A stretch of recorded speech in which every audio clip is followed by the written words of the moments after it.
Hello, I am the Gentlemanly Gamer.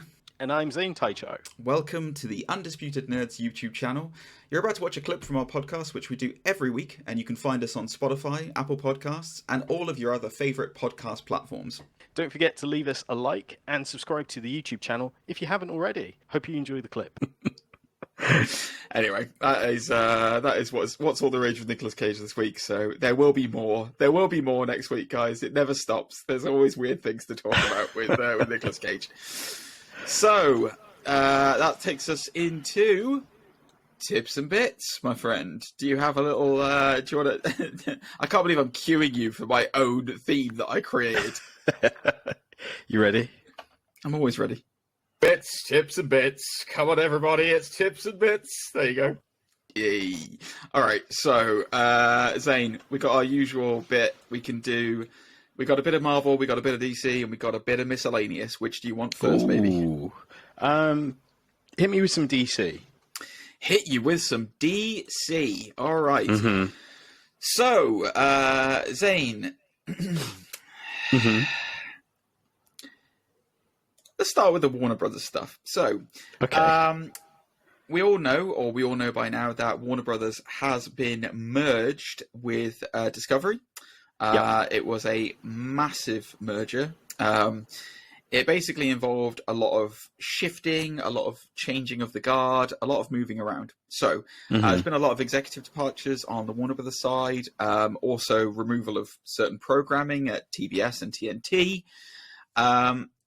However, interesting things are coming out of it, apparently. Ooh. So there is a new head honcho.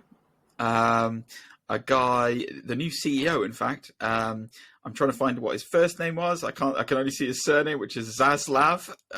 David Zaslav, freshly minted CEO David Zaslav. There you go. So this is a report that's actually up on IGN, but the original report comes from the Wall Street Journal. So apparently, Warner Brothers is changing a lot of focus on certain things. However, one thing they are not changing focus on is their tentpole franchises. So reports are apparently pointing to Zaslav looking for a boss for the entire DC brand, akin to the job Marvel Studio boss Kevin Feige has at Disney. So they've finally woken up and gone, oh, there's the guiding light that's guiding most of Disney. We should probably have a similar thing with that. The other thing that I want to get your reaction on from this is apparently they are doubling down on the Harry Potter content.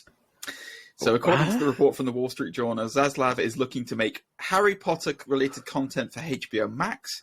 They also state that the CEO has plans to meet with creator J.K. Rowling in the current weeks in order to discuss potential content. Why this is interesting is that Harry Potter brands at Warner Brothers is floundering. Fantastic Beasts did not do well. It made $379 million, The Secrets of Dumbledore, which is a far cry from the $648 million made by the last film and the $811 million that the first one made. Wow. Yeah, no kidding, right? It was the sixth highest grossing film, Secrets of Dumbledore, last week at the box office. So it's floundered, basically. It's not good. So it's surprising that they are really doubling down on the tentpole franchises, i.e. Harry Potter.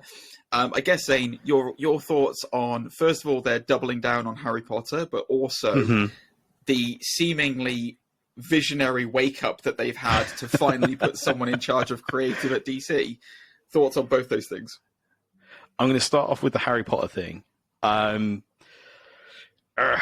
think the best sort of direction now is just get a load of different directors, different creators, and just kind of shoot from the hip in terms of ideas. Because, dare I say, I don't think JK's got much left in terms of what she wants out of that universe. As a contrast, you look at George Lucas and towards the end of his tenure as the head of Lucasfilm and LucasArts, it wasn't the best shape it had been previously. But then as soon as they got someone like Dave Filoni and John Favreau, John Fashanu, the footballer. Fashanu. Favreau. Fashanu. John Fashanu.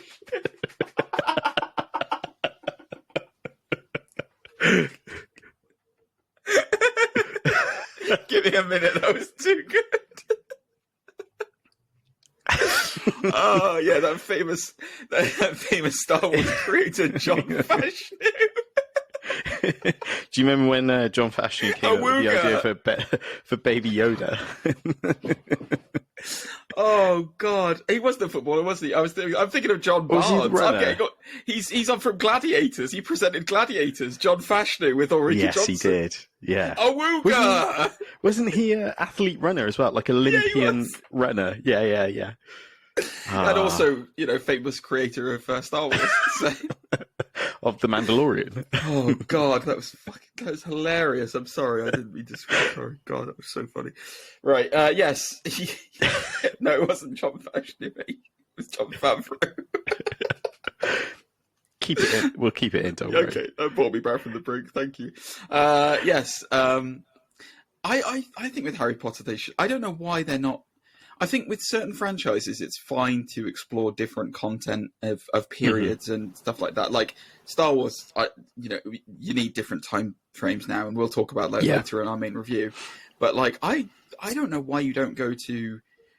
This is going to sound really cliche, but like Harry Potter Next Generation, and like have a grown. I know Daniel Radcliffe is probably not going to, but like have a grown up Harry Potter, an older Harry Potter, and it's his kids. And it's that side of things, because like people love those characters.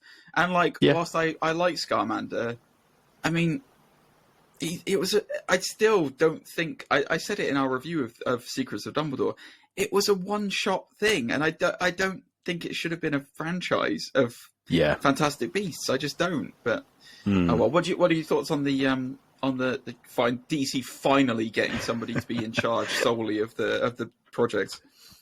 I think it's a great idea. It's just on who will that person be. Like, I've heard fans say James Gunn, because the stuff he's done with Peacemaker, and 100% agree, except for the fact that Suicide Squad did not make money. So Warner Brothers will not want to put anyone in charge where it didn't make money. That's the problem. I thought, I'm kind of confused, but then I'm not, because obviously the way bureaucracy works in Warner Brothers seems slightly different. But I was under the impression that Jeff Johns was in charge of the creative direction of the DC movies, but then it just seems to have no creative direction right now. Like, it just seems to be all over the place. So yeah, because that's what worries me when you say to me about like throwing Harry Potter like everything and everywhere. It's kind of like, well, do we need to do that, or do we have?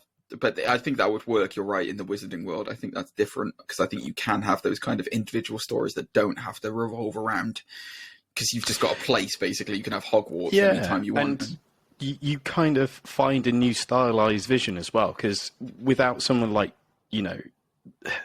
if Marvel didn't do what they did, say, for example, with Thor, we wouldn't have the Taika Waititi's now, would we? Like, we wouldn't have, true.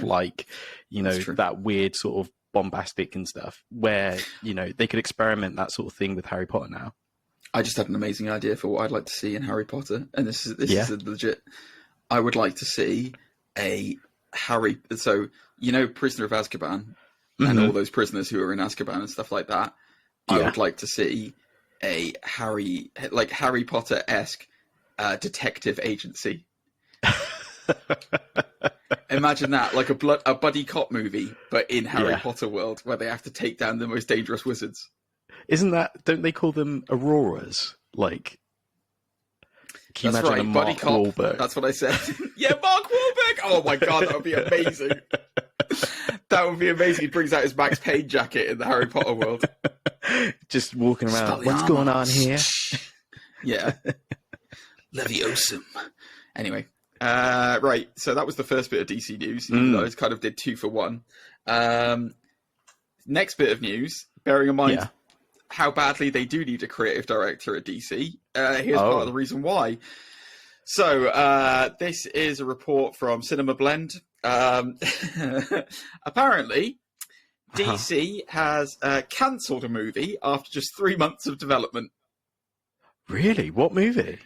So, obviously, they're working on big screen versions of Black Adam. They've got the next Shazam! Fury of the Gods. There are also films set to be hitting the streaming world with Batgirl, that kind of thing.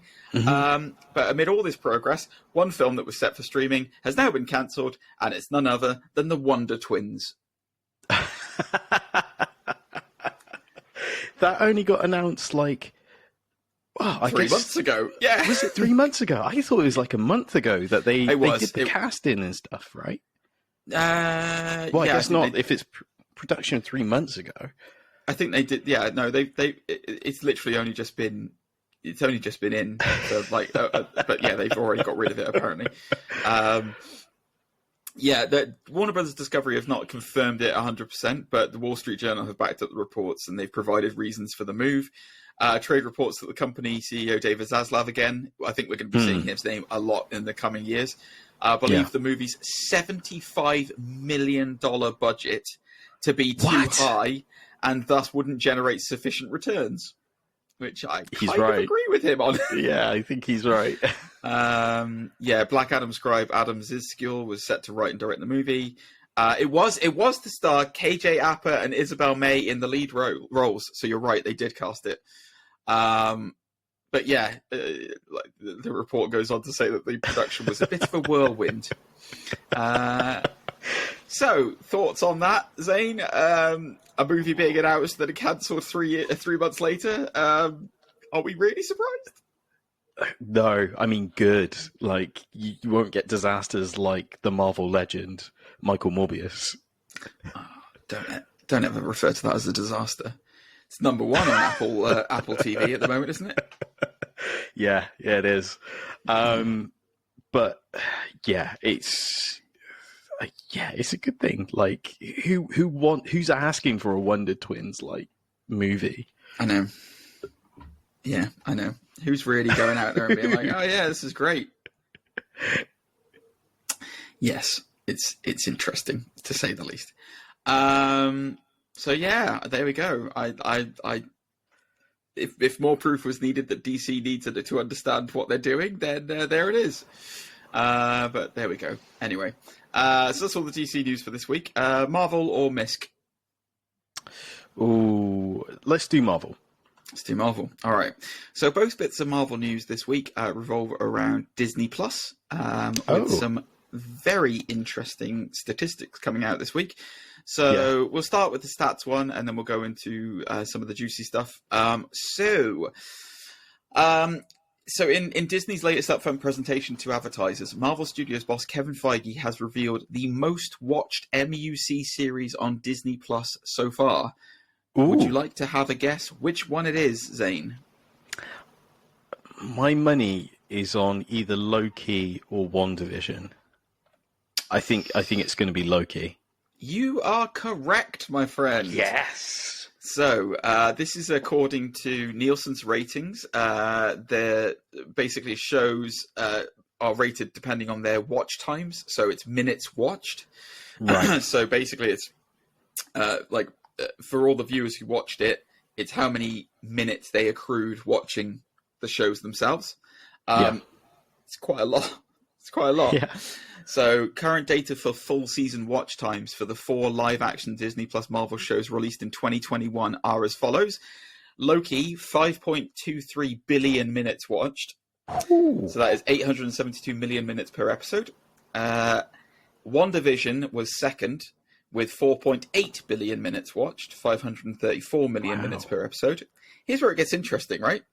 Yeah. Falcon and the Winter Soldier was third with 4.15 billion minutes watched.